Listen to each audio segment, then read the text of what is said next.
When I was little, the pep squad would take me out there, and I'd be at the end of the line.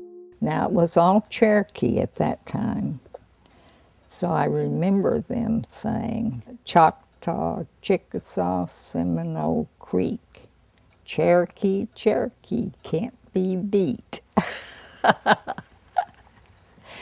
And then they opened the school up to the 5 tribes. We had our own farm. The boys milked the cows.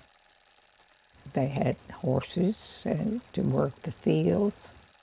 Boys baked bread because the big bread pans would be very heavy.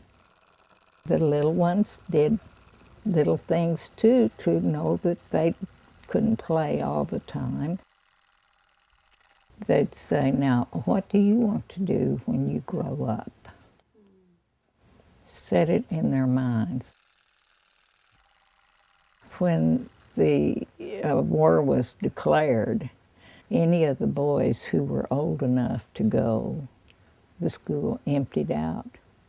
And we said to ourselves, when we heard about the Women's Army Auxiliary Corps, the WAC, that sounds like something we ought to do.